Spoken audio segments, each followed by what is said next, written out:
Part 3 of the truth. As I was saying, you go to these casting calls, you do what is required.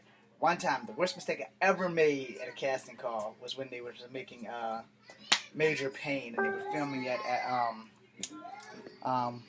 whatchamajig studio, this freaking school, Miller School. They was filming at Miller School in Crozet. And I got down there, and I had pretty long hair. It wasn't like in a ponytail or anything, but it was like a curly, big fucking mess. So, um, they were filming Major Payne with Damon Wayans.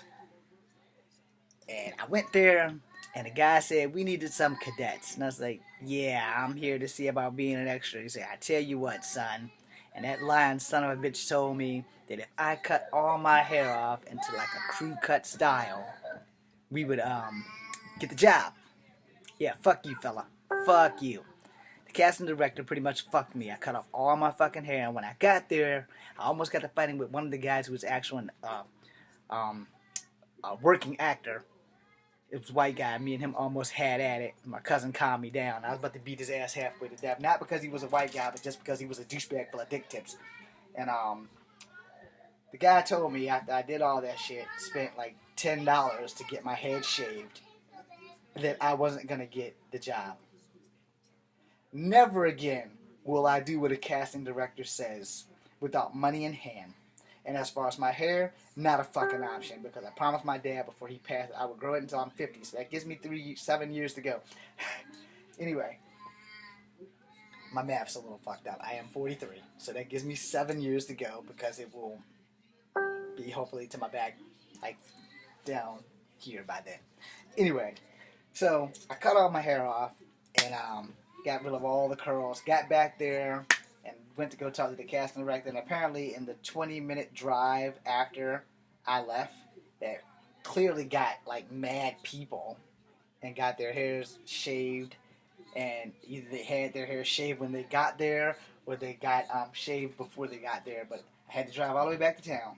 Had to pay for a haircut, and I had to drive all the way back to Crozet, which is like a 30-40 minute ride from Charlottesville. And when I got there, I pretty much got the one finger salute from this asshat. And the actor, as I was going to go to the casting director, the actor and I had a conflict.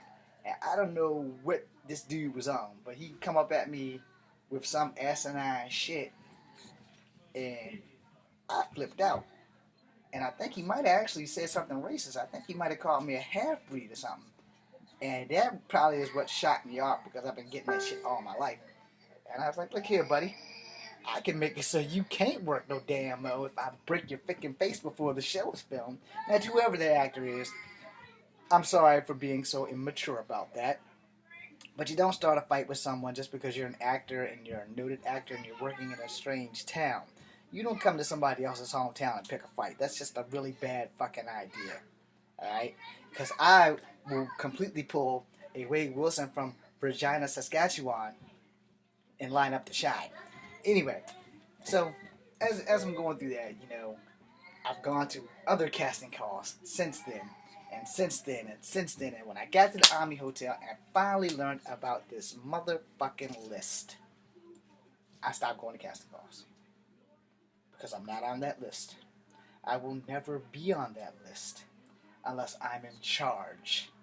And if I'm in charge, I will have to hunt for 100,000 years to find some kid who was born with the same ethnic background and look like me. Alright? So for you guys out here who are thinking that acting is not an impossible job to get into, location is everything, and acting is damn near an impossible job to get into. Now, Disney's not knocking down my front door. Hollywood, Nickelodeon's not knocking down my front door. And if they do, I will gladly take the job. And I will learn to stop cussing. That's not a problem. As long as I'm working on a child's show, there will be no cuss words while the camera's rolling, unless I'm like kicked in the nuts or something. But the thing is, if you're not given the opportunity, then you're not gonna know if you're good. But no one's giving me opportunities. I can't just upload casting calls to, hey, I'm set to play this role, such and such. I can't make it to your studio right now, but if you take this is my information and you come to me, then I'll be more than willing to come to you after we have a little talk about contract and all that other stuff. It doesn't work like that. There have been many people who have gotten that done, by sending in a videotape or whatever, and now, you don't really have that opportunity. If they don't see you on Facebook or Instagram or whatever those other social media things are, you can pretty much hang it up. My happens to be YouTube because I'm in charge of my own stuff. However, again, thank you to my 21 followers, but that's all I have is 21 followers. And I'm grateful for all 21 of you. But the thing is, and the truth of the matter is that, if no one's seeing my stuff, then no one's going to know who the hell I am. And I respect that because no one's really seeing my stuff. YouTube is not the overnight sensation for me as it has been for everyone else. That's not YouTube's fault. That's not my fault. That's just the hand of fate slapping me in the face as it always does. And when I say that, I literally mean that because it's the fucking truth. Every opportunity that I've had, every opportunity to get into an acting something or another, it has been something with my face and my race that has prevented me from getting that damn door open. And no matter what I do, no matter what I try, I don't have an agent. I've tried to find some, and it's like, fuck you, buddy. You're not getting an agent here. We're not going to represent you. Fuck you. Fuck you. Fuck you. And I seem to get that day after day, year after year, and knowledge is power. And if you don't have the proper knowledge, you will be just like me and get nothing. And it's funny how actors in other countries can come here and bam, they got work. Well, actors here from east to west suffer and suffer and suffer, and if we're not given the chance, then we won't get the chance. I'm open to do scare tactics. Hell, if Sci-Fi Channel gives me that, I would be grateful. It's like, well, here's what we want. We want you to do scare tactics.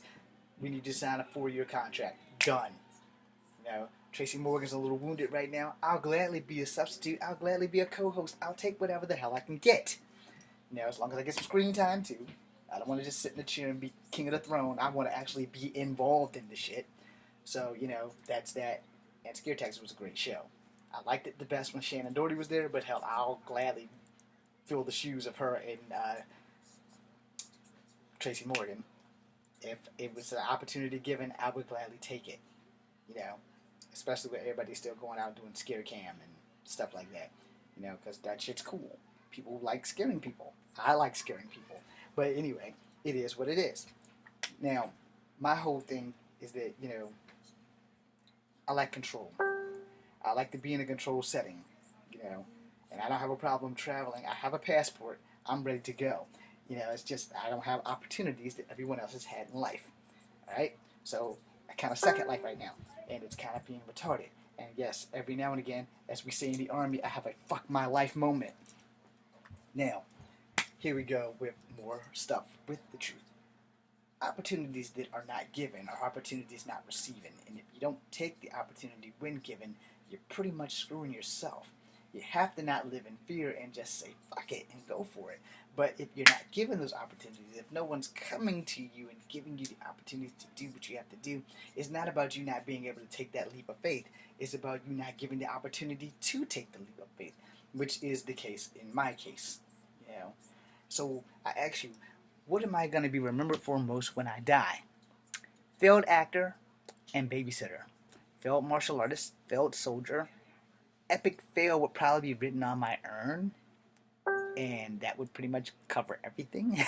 So, sitting here, I don't think I'm funny, but some of the shit I say is funny, so you guys might get good laughs off my suffering. But, the bottom line is that not everyone gets these golden opportunities, and then there are some people who have golden opportunities with the greatest gifts of all is being a working actor and being noticed. And some of these guys walk away.